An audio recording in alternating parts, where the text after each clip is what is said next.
What comes to your mind when I say Project Sunshine? Sounds like a beautiful day to me. That's about it. Well, guess what, everybody? This is another episode of Fill in the Blank, and we're going to focus on Project Sunshine.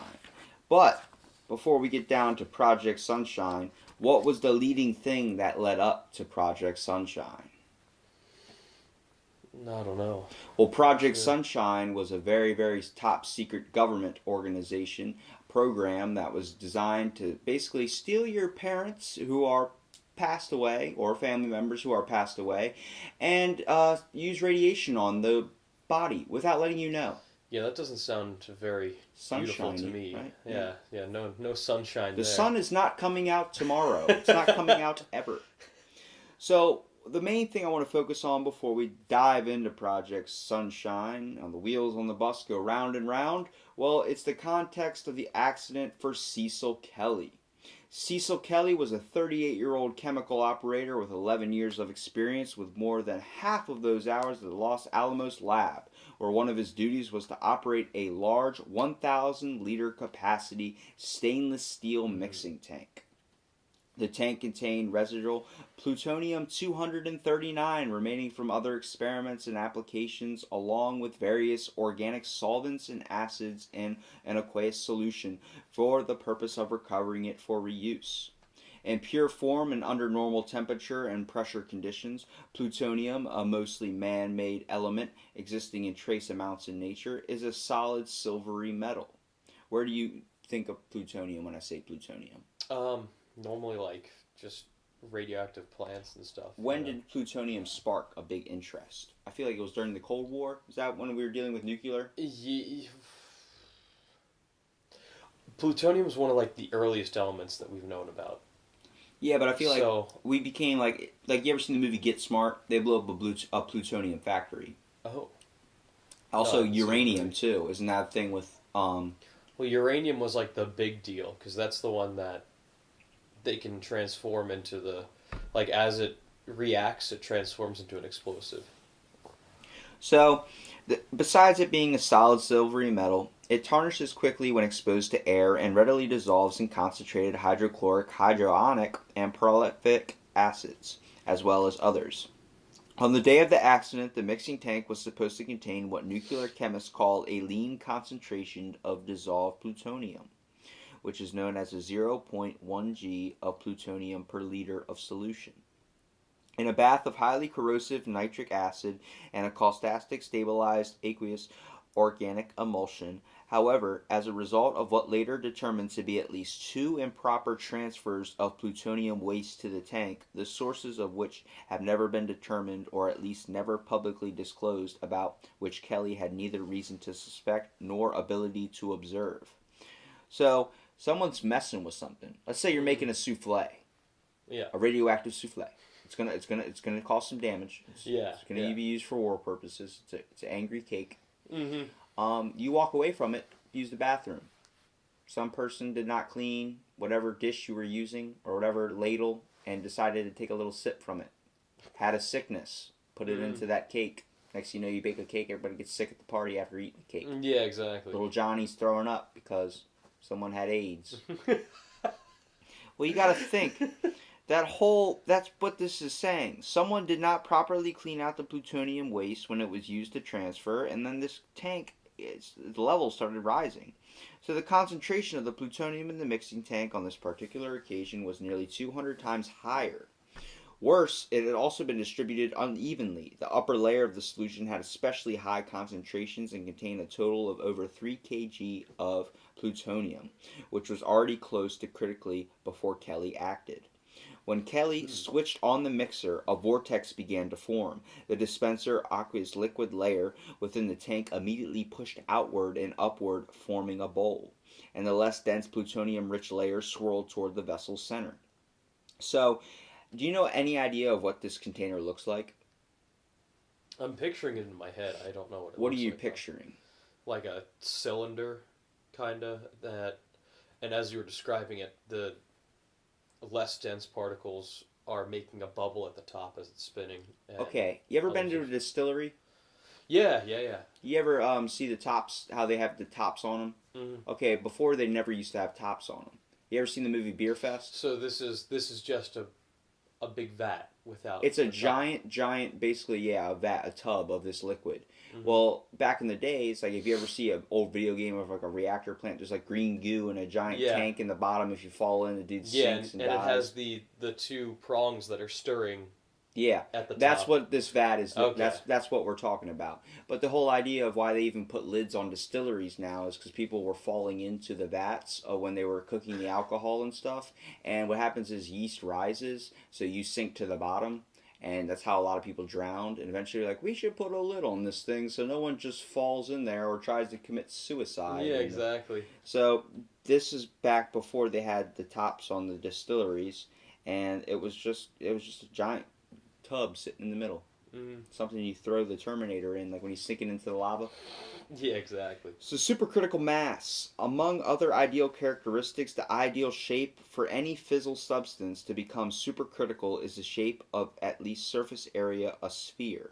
Although the plutonium rich solution was not spherical, the vortex made it thicker in the center, and along this corresponding increase in density, the neutron reflectivity of the aqueous layer surrounding it caused the dissolved plutonium to reach and cross the critically threshold in approximately 1 second. Mm. Neutrons within the mixture began to bombard the nuclei of the solution's plutonium atoms with sufficient frequency to cause these atoms to break apart and release other neutrons in a sustained nuclear chain reaction, lasting only 200 microseconds, but releasing a huge burst of neutrons and gamma radiation, much like what turned the Hulk into the Hulk. Yeah. That was gamma rays. So this is already these chemicals have reached an unstable basically compound. So such an uncontrolled release of nuclear energy is often referred to as an excursion. With 3 seconds, the layer in the mixture had become dispersed and no further excursions were possible. So events of the excursion. Kelly had been standing on a foot ladder looking at the context of the mixing tank through a viewing window when the excursion event occurred. Two other technicians working within the laboratory witnessed a bright flash of blue light followed by the sound of a thud. Jesus. You ever seen the movie Watchmen? Yeah, yeah, You yeah. know that dude, Dr. Manhattan, got stuck in that room and he got electrocuted and all Hmm. his particles dissipated? This is basically what happened. They all saw a flash of blue light. Yeah, that's crazy. So, after they saw this light, the power burst either because Kelly to collapse or knocked him off the ladder, and he had fallen onto the ground. He arose disoriented and apparently switched the mixer off and then back on again before running outside of the building. Now, a lot of people are like, if he was blinded and he was hurt and passed out, then how did he get up and do that? I got hit by a jet ski, and I pulled myself on a jet ski before I even knew I was hurt. It's your Mm. body's natural reaction to get itself out of critical mode or Yeah, get exactly. out of itself in harm. It's where literally your body reacts before your mind does. So the other technicians found him there in the snow in a state of ataxia, which is also known as uncoordinated muscle movement, and only able to say to them, "I'm burning up, I'm burning up." Sounds like a horror movie. Yeah, really. So this guy was exposed to radiation and is outside in the snow, and he is screaming, "I'm burning up." Yeah, that's not good. Because the possibility of an excursion taking place in a mixing tank had been considered to be virtually non existent, the technicians decided that Kelly must have somehow been exposed to either alpha radiation, the acid bath, or both, and one of them took him to a chemical shower while the other switched off the mixer. Additional staff members arrived on the scene within minutes to find Kelly virtually unconscious. The bright pink color of his face indicated arrhythmia, redness of the skin brought on by a cutaneous radiation syndrome. Mm. Any accident at Los Alamos involving a radioactive substance requires an immediate investigation by a team of radiation monitoring staff.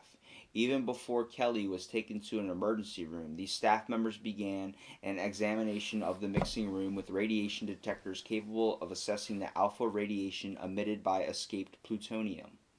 Alpha activity would have been widespread if any plutonium mixture has escaped the tank, but none were found.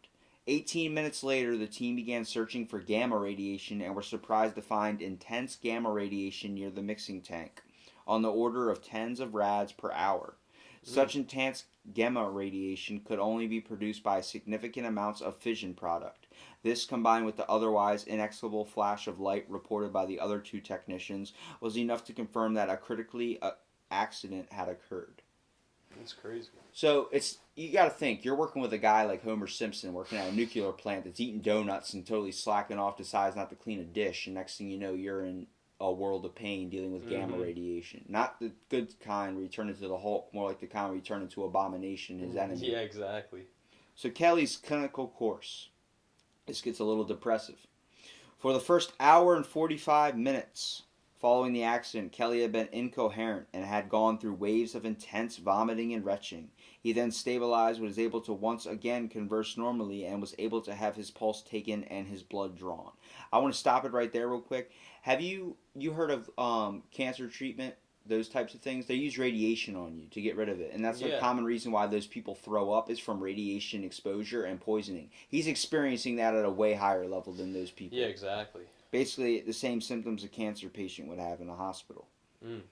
So the blood drawn indicated that Kelly had been exposed to approximately 9 GY from fast neurons and 27 GY from gamma rays, for a total of 36 GY.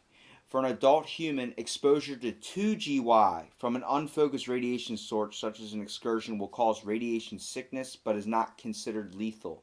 The lethal dose is 2.4 to 3.4. A dose of 5 GY almost instantly kills. Kelly had received more than 7 times the adult human lethal dose. Although the medical staff in the emergency room took steps to ease his pain with Demerol and morphine, previous research on radiation exposure in animals indicated Kelly's death was inevitable. So you're prolonging the inevitable. And this guy's in pain. You're trying just your best to keep him alive. Yeah, Why would you try and do that? Either for research purposes or is it an act of kindness? Because you're not doing anybody any favors if you know this man's dead. Yeah, exactly. No, you're just hurting him at that point. Within 6 hours, his lymphocytes were all but gone. A bone biopsy performed 24 hours after the incident produced bone marrow that was watery and contained no red blood cells. Numerous blood transfusions had no lasting helpful effect. 35 hours after his initial exposure and after a final bout of intense restlessness, agitation, sweating, and becoming ashen skin, so skin turning into ash, basically, and having an irregular pulse, Cecil Kelly died of heart failure. My God. Although Kelly had neither ingested nor inhaled any plutonium during the accident, he likely many laboratory technicians at Los Alamos had been exposed to minute particles of airborne plutonium over the course of several years. Same thing I can kind of relate to a spray painter. How he's working with spray paints, he's breathing in those chemicals all the time. Even if you're wearing proper protection, your lungs, you're going to get some of that in there. Yeah, exactly. So an event such as this was therefore considered an experiment of opportunity. Careful records were kept of every moment of Kelly's life. Research purposes. There you go.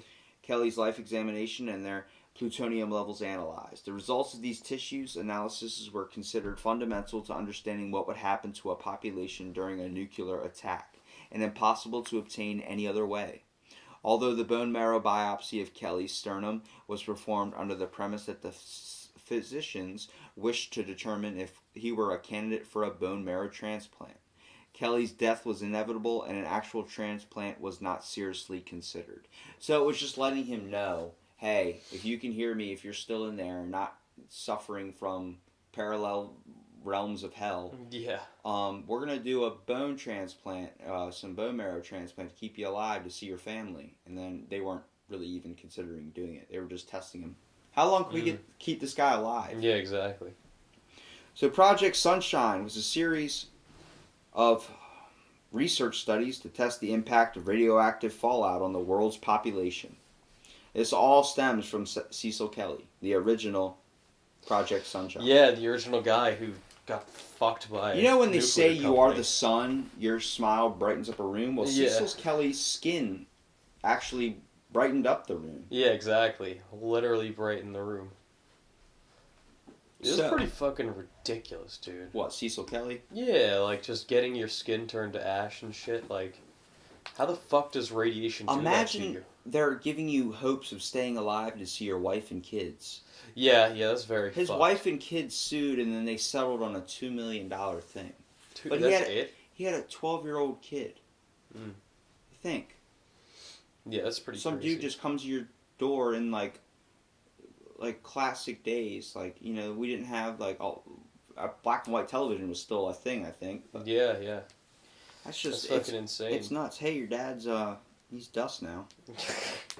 So, commissioned by the United States Atomic Energy Commission and the USAF Project RAND, Project Sunshine sought to examine the long-term effects of nuclear radiation on the biosphere due to repeated nuclear detonation of increasing interest.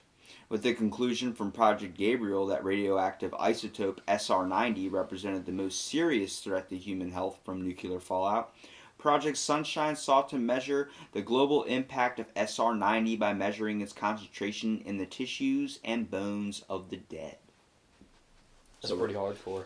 We're taking corpses and we're testing it with some of that radiation. Yeah, making sure that, radiation does kill people, guys. So, most commonly tested was tissue from the young whose developing bones have the highest propensity to accumulate SR90 and thus the highest susceptibility to radiation damage. Sunshine elicited a great deal of controversy when it was revealed that many of the remains sampled were utilized without prior permission from the deceased or from relatives of the dead, which wasn't known until many years later. On January 18, 1955, Dr. Willard Libby said that there was insufficient data regarding the effects of fallout due to a lack of human samples, especially samples taken from children. To cite Dr. Libby was quoted saying, "I don't know how to get them, but I do say that it is a matter of prime importance to get them, and particularly in the young age group." So human samples are often of prime importance, and if anybody knows how to do a good job of body snatching, they will really be serving their country. This led to over 1,500 samples being gathered, of which only 500 were analyzed. What did they do with the other 1,000 samples of people's Who the skin? fuck knows what these people do? Like, They're taking honestly. people's skin and bones and stuff and testing radiation on it. It makes me think of Goldmember where he starts peeling it and he puts it all in a Yeah. case. What did they do with the other Disgusting. 1,000? They just start making statues or making mannequins? I have no idea. It's fucking gross. I love how though. they use body snatching. Like in an actual quote. Yeah.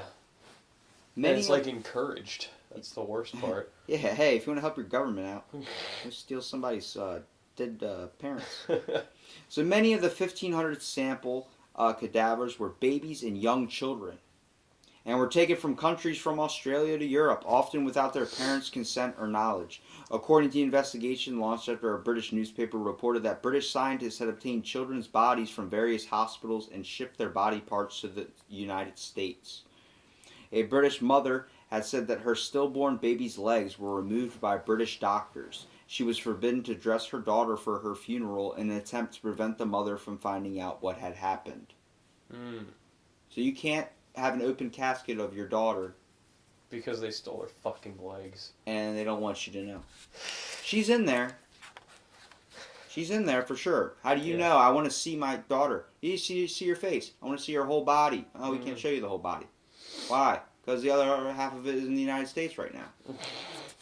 So in 1958, research for Project Sunshine was brought to Belgium. Scientists started doing tests that were slightly different than those done previously in the United States and Europe. Analyzing soils and agricultural regions instead of human bones, they headed into two main directions: environmental surveys and experimental research in natural and in controlled conditions. Their goal was to see the effects of sodium-90 in the soils as well as to see how it transferred to the grass, then to grazing animals such as cows and sheep. The animals from which humans consume milk and meat, researchers also looked for a direct influence of strontium-90 by observing how well the contaminated grass and crops grew. In 1957 article, Dr. Whitlock, Director of Health Education in the National Dairy Council of Chicago, Illinois, discussed the impact of strontium-90 in the cow milk consumed by humans, concluding that the effects of SR90 would not be detectably harmful to a general populace of the USA. From the foregoing information, it would seem we have a long way to go before we prevent or the presence of strontium-90 in milk and other foods can catch up with the amounts of radioactivity to which we have long been exposed through natural resources. Specifically referring to the natural radioactivity one is exposed to from potassium-40. Now, the idea that leads to my concern. If they're saying when cows are affected with strontium-90 and then we're drinking that milk, but it's in such a low level it's not affecting most of the population. Does that also create the effect for lactose sensitive people or lactose intolerant people? Yeah, I definitely developed lactose intolerance, so I don't know. I feel like this might be getting stronger. You might be dosing the cows a little bit more. Yeah. But you got to think, is that what allergies are too? We know allergies are conflicts with our body's reaction to certain chemicals or particles in the air. Is that a sense of, maybe a stronger sense of this strontium-90 on a certain particle? God, dude, who knows? It's pretty crazy, though, to think about. So, in the Sunshine Project, related studies, during the 1950s, the AEC, which is the Atomic Energy Commission, promoted human tissue sampling for studies on fallout and other research, and its efforts involved secrecy and deception. The AEC considered the legal aspects of body snatching, but there is no evidence that sought to consider any independent ethical requirements for disclosure to the families or the subjects if they were alive. So whose tissue was sampled? While further rationale for keeping the data gathering secret may have existed in surviving documents, concern for public relation emerges as a dominant motivation. At the same time, the AEC recognized that secrecy hampered the conduct of research that believed central to the public interest. The advisory committee noted in the opening pages of its final report that the central ethical and moral issues in reviewing programs such as Project Sunshine revolved around the government's attempt to serve two critical purposes: safeguarding national security and advancing medical knowledge. That was their excuse for stealing your dead grandpa's corpse. What's your view on that? Yeah, it's absolutely fucked, dude. There's no reason why they should be doing that. It's like, if they were organ donors, right? Then, like, okay, yes, like, that's fine. But if they're not, then what the fuck are you thinking? Well, what are we thinking? Is it some guy going at night and digging up your... we talk about grave robbers and grave looters. These people are just looting the whole corpse. Like, leaving the jewelry and stuff. Like, leave that for the next guy. We don't want that. We want the corpse. Mm-hmm. That also led to probably a bunch of missed cases of necrophilia and, like, cult-type practices. Yeah, exactly. Like, a grave gets robbed and there's no body in there. They think they're using it for, like, sacrificing or something like that. Yeah, exactly. So eventually the group came up with an ingenious compromise that sidestepped the issue of whether individuals should be held culpable and ensured that a unanimous report would be delivered to the president.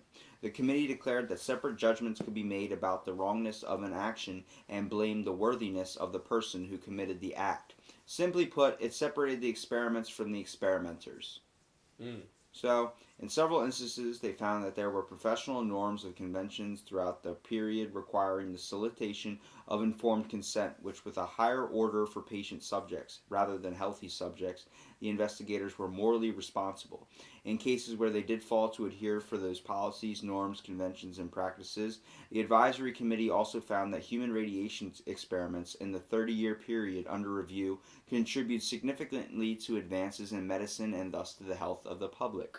So you're going to be part of this test where we test radiation and drugs on you, but it's gonna benefit society in the long run, so you're going to be our guinea pig. Yeah, exactly. And they only asked for permission depending on how serious the person was medically. So if the person was already in the hole, they're like, we don't need to ask permission, we're just going to do it. But if the person was like, had a chance to recover or had a possibility of like, we just got a broken leg, alright, we're going to ask him first. Mm-hmm. So despite the concern for secrecy, the program of tissue sampling was reported in the New York Times on February 8th, 1957. Scientific reports that articles in the medical research literature were regularly used, published on the studies of the radionucleotides in ashen human bone, and indeed continue to be published Australia. Under a paragraph heading Freak Births, the Daily Mirror stated Australian experiments by the CSIRO experiments have shown the effects of radiation to produce freak babies and horrific abnormalities in its future generations. In overseas countries in less danger than Australia, according to a U.S. report, freak animals have been born, cattle have died mysteriously, and weird sick plant life appeared following radiation contamination. Yeah, I wonder why. We're testing radiation on people. You think that if the woman gets out of the program fine, that her baby or her cells aren't mutated and or radiated in some way, that if she has a kid, that her baby's going to be affected and not come out with 3 eyes or 2 heads or 4 dicks? Like, you don't know. Yeah, I'm thinking that we know what the dangers of radiation are, so why do we keep exposing more radiation to the public? Isn't that how mutant people got started? The whole idea was that they were close to the nuclear explosion, and that's what caused Dude. a change in them. Like, you grow an arm on the side of your head. Yeah, I mean, because you probably could. What's the benefits of having an arm on the side of your head? Absolutely nothing. You could itch your back easier. Yeah, but you know how much that would get in the way? Like, you want to lay on your side while you're sleeping, you gotta put your head on your pillow. But you're laying on your back like this, and then the remote's too far over for your 2 arms to reach, but not the arm on your head. Think that's an easier way to hold up your phone. Yeah, that is a pretty good way to hold up your I'm phone. trying to look at the ins and outs of being a freak. So, other places that tested out, United Kingdom in July 1955 or 1995, the U.S. Advisory Committee on the Human Radiation Experiments was finalizing its final report. A UK 4-channel documentary, True Stories Deadly Experiments, reported that 91 pregnant British women had been injected with radioactive iodine in the 1960s, and a further 37 women who were due to undergo medically approved abortions had been involved in a separate series of tests to monitor the effect of radioactive iodine in the fetus. Frank Eugenhart, pregnant woman used in radiation tests, effect of radioactive iodine, and Scotsman of July 7th, 1995, the experiments were conducted in Aberdeen, Hammersmith, and Liverpool. The press reports also noted that in a separate series of experiments between 1957 and 1970, body parts from an estimated 6,000 corpses had been removed for tests without the permission of the next of kin and sent for examination at the Atomic Energy Research Establishment, the program claimed. That's the UK. Mm-hmm. Where we're supposed to look at them as proper tea and crumpets. They are infecting pregnant women, and they are testing radiation on alive people. This report was also mentioned in an article later in the Australian of July 2nd, 1996. 88 Barry Oliver, Exposure to Radiation's Deadly Past. The Australian July 2nd, 1996, the producer of an Australian documentary was said to have discovered an old file giving names of children whose body parts had been removed after death for radiation tests. Jesus. The program managed to trace some parents. All knew nothing was ever happened. Several women came forward in the UK with memories of being fed or injected with radioactive substances. This leads to the whole the whole Project Naomi, where they tested by feeding nuclear pellets to mental patients and all this type of stuff, testing it on them. The Dundee Courier reported on July 8, 1995, that the research had involved 90 patients at the Aberdeen Maternity Hospital. The Deputy Chief Executive of the Medical Research Council, Dr. Everard, commented that the assertion that any of these experiments was carried out in secret is plainly absurd. The results were publicized in widely available scientific journals. That doesn't make it right. Yeah, it doesn't. So on June 4th, 2001, the UK Daily Mail reported that the bodies of stillborn British babies and infants who died at just a few months old were shipped to the US in the 1950s and 1960s to be used in nuclear experiments. After the tests were bodied and cremated and radioactivity in the remains were measured, the Aberdeen Advertiser, dated 27 June 1st, 2001, reported 115 Colin James, the body parts scandal, 2 decades of radiation tests, that thousands of samples, including thyroid glands from South Australian children, had been tested in a period between 1957 and 1978 for strontium-90 and cesium-137. It stated, ashes from the bones were initially sent to Britain and US for analysis, but were retained in Australia after testing facilities it became available in the 1960s. The same article reported that Human Service Minister Dean Brown had stated that almost 1,000 children and adult specimens, including 284 baby hearts, were being stored in a basement room at a women and children's hospital in Adelaide, Mr. Dean stated that while the samples were generally taken in the legal with standards at the time, by today's standards, these practices are totally inappropriate and unacceptable. Although consent was given in some cases, in other cases it was clearly not given. He said an autopsy did not require consent. In other cases, organs were taken for autopsy, but the relatives did not understand. In fact, some of the organs are held for a longer period. He indicated that the Department of Human Services would review state legislation, help develop national standards on organ removal, and produce a standard autopsy consent form to ensure a similar situation did not rise again. Mm. So all that being said, that was definitely a mouthful. Yes. But is that right? Just even getting consent to take somebody's dead body just because you have an organ donor card? I mean, we know about that happening. Like if a motorcyclist gets in a motorcycle accident, we can take his organs even if he's on he has a chance to live, but it's not looking good. Mm-hmm. We can just choose. Doctors can choose to kill him. That was a thing that happened. They used to harvest the organs. Alex Jones exposed all this, Mm-hmm. and it was some hospital in Connecticut, I thought. Yeah, but they were harvesting organs and giving it to more needy people. It's like, without any permission? Yeah, it's kind That's of... gonna be No. inhumane. That's the thing. That's why I'm not an organ donor on my license, because as soon as you hit yes to that, any incident whatsoever that you are hospitalized, you are now willing to forfeit your organs. Even if you're vegetable? Even if you're vegetable. What happens if you're just in a coma? You don't wait? I guess it's all dependent on the doctor. Better hope your doctor's not having a bad day. Better hope you just don't sign your damn organ Better donor hope he had card. his eggs in the morning. Yeah, because they're like, oh yeah, well it'll go to science. Like, bullshit, there's some rich motherfucker who wants to buy my liver, I know it. Hey, it's better than wake up in a bathtub of ice. At least you're already in the hospital. Yeah, that's true. So the article further noted that laws regarding the retrieval and storage of tissues and organs were changed in 1990 to make it compulsory for consent to be obtained from patients of next of kin. Mm. Congratulations! We figured out that we should make a law to not keep dark secrets. So, routinely collected between 1957 and 1981 for testing for radioactive contamination and being sent to Commonwealth Radiation Laboratory in Melbourne for analysis, the present writer located a document in the National Archives of Australia which indicated that nearly 800 samples had been analyzed in Australia in 1965 alone, 174 of them from babies under a year old. Mm. Peter Campbell, a former director of pathology at the Royal Children's Hospital in Melbourne, was quoted 118, and Steve Dow, The Bones of Cold War Contention, The Age of Melbourne, June 10th, 2018, and June 2001 as saying, "We're talking years ago when attitudes were different. I'm not saying they were right, but they were different. It's true that if fetuses were discarded or buried anonymously, certainly some babies were disposed of.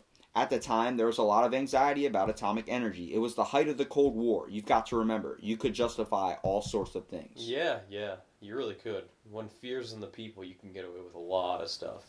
The defense thus consists of two elements: that the exigencies of national security during the Cold War overrode the rights of the parents and the deceased children involved, and that the practices of doctors during the approximately 2 decades of the experiments from 1955 onwards were consistent with the culture of medical paternalism that prevailed at a time justified on the fact of being at war with whatever has to be done to prevail victorious. Mm-hmm. So you believe all these people can be forgiven? No. All these doctors. No, not at all. They're not going to pay for any of their crimes. General Butt Naked is admitting to paying for his crimes, but none of these doctors got a clean slate. Yeah. General Butt Naked killed people, killed babies, ate their hearts. Our government did the same thing. How is that any different? He did it because of a religious thing. We did it just to prove how big we are and how far we can go into research to understand more. Mm-hmm. Yeah, no, it's not right, and neither of them might be right, but they both seem very uneducated and very intelligent. Even if this one was for research purposes, which I understand the benefit, and for war purposes, we obviously don't want to be the one that loses the war. But at the same time, you got to understand where we have to treat ourselves as humans. We have to treat each other with respect, because if we don't give each other respect, then what are we? Yeah, exactly. And I mean, one dude, like, General Butt Naked is, like, he's just, like, insane. Whereas like the government, they're just doing it to show that they have a You big need to cock. listen to the fill in the blank on General Butt Naked. I It'll will. change your view on Butt Naked. I will. Because the whole fact of that's his culture. Africa, all of us, before we had ourselves to model after and look after, we were following animals' footsteps. We learned to hunt from animals. We learned to gather from animals. In Africa, they're just back a little bit farther than we are. So what he used to do when he used to grab kids from underwater, like he would come up from the water when they were at the watering hole, like bathing or playing, and grab them and bring them underwater and break their necks. You learn that from alligators attacking gazelles. You know, he learned to hunt from cheetahs. He learned to hunt from lions. He learned to hunt and eat the flesh after it was killed from them. That That's was part of crazy. their culture. That was part of their tribe, learned how to do that. So with our culture being, well, I'm just going to take this because I can. It's in an effort of war, and we'll let the people know 30 years later after they're probably dead. It seems like every documents that we want to get released after the people are dead. Yeah, well, because they don't want any public uproar. They don't want anybody getting punished for their sins Because or when they crimes. when the vast majority of people realize we don't need them, then they're in big trouble. So what's your idea on Project Sunshine? Was it a beneficial stage, obviously, in the Cold War? I think that in the beginning, like, yeah, you shouldn't have kept that dude alive if you knew he was Cecil dead. Kelly, you had more of a response to the Cecil Kelly incident. Yeah, I think that you definitely shouldn't have kept him alive if you knew he was gonna die. He was one of two incidents. Really? There was a Japanese one with a nuclear meltdown, Mm-hmm. and it was like he was standing inside the nuclear like explosion basically, and his whole skin, like there's pictures of it on the internet, you can look it up. It's really really graphic. He looked like a feral ghoul from Vegas, Really? like from Fallout New Vegas. Mm-hmm. His whole skin was like you could see the bone, and it was just like little bits of flesh hanging off of it. And they had it like, you know, when someone gets in a car accident, they have their limbs kind of hanging up, Mm-hmm. like, you know, laying in a hospital bed, your limbs are propped up, so they have like a chains hooked around them and casts hooked up. He was like that, but it was just his skin. Because they lay him on the bed and his skin would come off on the bed, so they had to hang him up like that. Oh So my he's laying in God. the bed like that, like it was that bad. He was dead. They just had his body laying there, Mm. like there were no organs or anything. Yeah, that's fucking ridiculous. It's our fascination with this incident happens. How can we recover from this, and how can we learn more from this? In a good way, it is, but in a bad way, is how we kind of take it to be like, how can we use this on our enemies? How can we Yeah, use this on that's people not- that are on this planet with us? Yeah, you can't do that. The whole There's no idea way. of Project Jedi was to make psychological warriors, because we thought the Russians were using psychological warriors. Mhm. If we threw a bomb over there, on its way over there, they could disarm it with a psychological warrior. So we had to do the same thing to learn and combat that, block Yeah, their enemy exactly. powers. Exactly. It's the whole idea of I don't want to lose. It's I want to be a winner. I want to be the alpha dog. Mm-hmm. Yeah, but it's just like it sucks because then byproducts like this happen where it's like, yeah, we have the biggest cock, but we also fucking kill babies and steal them. Like, oh, nice, good job. How far are you willing to succeed, and how many people's throats are you willing to step on or break in the process to get there? Yeah, not that many. Yeah, I mean, but that's what it is. It seems like every program we have that's successful, you can probably trace back to someone down the road either not being involved and not getting the credit they were but established, or It's all this because type they of have. incident. It's all because they have a fucking complex, though. Like, no one needs to win. Are you telling that me much. George Washington Carver has a complex? The guy that invented peanut butter, apparently, or found a use for it. Yeah. Nobody knows about the other people that helped him do it. Yeah. Yeah, so he has a complex because Yeah. he was the one taking all the fucking Okay. credit. Well, it See what I'm seems like saying? every major thing has a complex. We all have complexes. We're people. We all want to be something. We all want to be something out there, whether it's like... Yeah, but you don't steal dead babies from their parents. I'm not saying to do you it. would, but I'm Yeah. saying to them this was just an act of war that needed to be done. And what's the difference between looking at that and looking at something else you can compare in the same stature? Mm. Maybe it's not as serious in your eyes, but in someone else's eyes, it can be seen as less serious. It all how this effect of this program, which is a good question for everyone out there. How does Project Sunshine affect you? And I suggest that you look it up and inform yourself more about some of the stuff the CIA and the government does. It's open information that you just it's not publicized on the news because it's not a major black and white crime. Yeah, exactly. Well, thanks, Chris, for being on this episode of Out of the Blank, or not Out of the Blank, Fill in the Blank. Fill in the blank, man. And Filling it. Well, it was like an out of the blank. We were talking a little bit out of our minds too. But Yeah. fill Lots in the of blanks facts. on Project Sunshine and the Cecil Kelly incident. Oh yeah.